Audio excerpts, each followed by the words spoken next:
Thierry Mongala, coupable de sacrifice humain de sa femme. Alors que certains naïfs et naïves inondent les médias sociaux de messages de compassion à l'endroit du faux veuf éploré, nous allons vous raconter une autre histoire concernant cette rocambolesque affaire de sacrifice humain dont certains ministres de Denis Sassou Nguesso s'adonnent ces dernières années pour se maintenir au pouvoir. Nous le savons, mais les masses sont dans l'ignorance. Thierry Mongala, membre actif de la franc-maçonnerie de la Grande Loge du Grand Orient du Congo, a été pointé du doigt ces dernières années par sa belle famille pour des pratiques de sorcellerie. Le ministre de la Communication et porte-parole de la dictature de Denis Sassou Nguesso s'est illustré ces dernières années par une série de symboles maçonniques lors de ses sorties, lors de ses conférences de presse. Parfois, c'est le damier noir et blanc associé à la franc-maçonnerie. Tantôt, ce sont des symboles égyptiens. Un cocktail d'informations symboliques qui annonce l'appartenance de ce dernier à des loges noires, mystiques et sacrificielles d'êtres humains.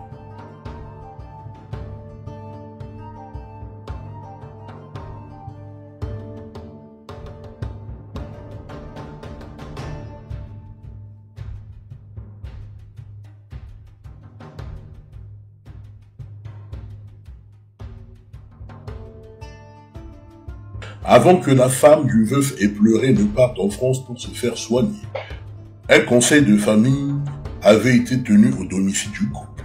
Cependant, les parents de sa femme l'avaient implicitement accusé de pratique de sorcellerie, ce qui avait suscité un vent de panique au sein du couple. La disparition de la femme de Thierry Mongala fait partie de la longue liste des ministres du régime de Denis Sassou Nguesso qui ont étrangement perdu leur femme au cours de ces dernières années. Il suffit pour vous de regarder autour de Sassou Nguesso pour réaliser combien de ces ministres de ce régime ont étrangement perdu leurs épouses. Est-ce une simple coïncidence ou il s'agit là d'une véritable organisation secrète qui s'adonne à des sacrifices humains pour la richesse matérielle et le pouvoir à vie, comme si nous vivons pour l'éternité?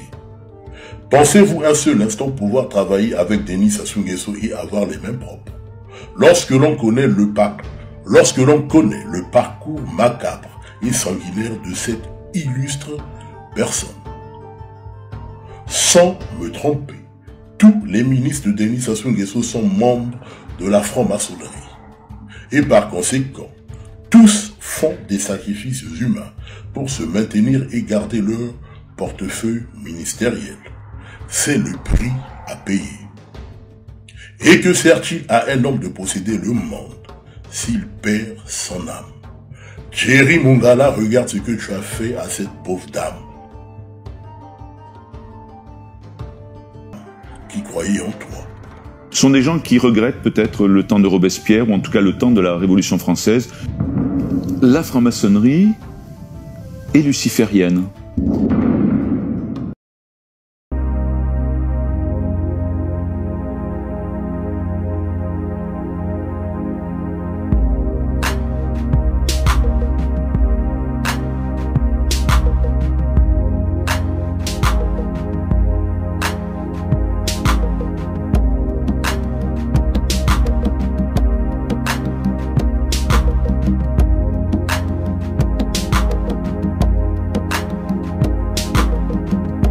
L'assassinat structurel des figures politiques et des officiers supérieurs de l'armée congolaise par le dictateur Denis Sassou Nguesso et son clan ne passe plus.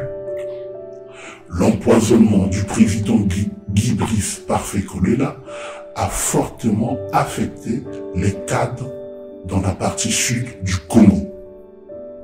Nous pouvons vous confirmer avec certitude qu'au-delà de sa soumission au régime totalitaire de Mpila, Isidore Mvouba est frustré et attristé par le départ précipité du président mariage Yuki. Denis Sassou Nguesso a peur. Il n'a plus confiance à aucune personne en dehors des membres de sa famille, qu'il tente tant bien que mal à imposer au sommet de l'État. Gardez à l'esprit que le mécontentement est général, même au sein de son parti politique. Les Tékés sont aussi en colère contre les irréductibles de ce pouvoir moribond, et Florent Tchiba le sait. La dictature de Sassou Nguesso est un cocktail prêt à exploser à tout moment. La trahison est partout et Antoinette Sassou Nguesso le sait maintenant. À ses proches. C'est à 8 h du matin, moi ministre de l'Information, que je reçois un coup de fil comme quoi le président se trouve à l'aéroport et qu'il embarque. Je fais mon compte rendu à 15 h exactement devant toute la presse. Monsieur Laurent Désiré Kabila. Ces négociations, on le sait, ont échoué. En conséquence, le chef de l'État a quitté Kinshasa vendredi matin pour se rendre à Badolité. Si on n'avait pas mis de force dans l'avion, il restait jusqu'à la fin. Mais ça a été des moments, je veux dire, d'inquiétude intense, où c'était une débâcle terrible. Les enfants ont eu peur, tout le monde voulait rester, ils forçaient les enfants à partir. Et c'était une ambiance comme ça d'Apocalypse Now, où on ne savait pas ce qui se passait. Dans la tragédie, les rôles sont souvent mal distribués. Le dictateur en exil survit dans un lit d'hôpital, tandis que ses derniers fidèles sont lynchés, un pneu enflammé autour du corps. Il est écrit que le dictateur qui inscrit son destin en lettres cousues de trahison et de lâcheté paie au prix fort la sanction de l'histoire.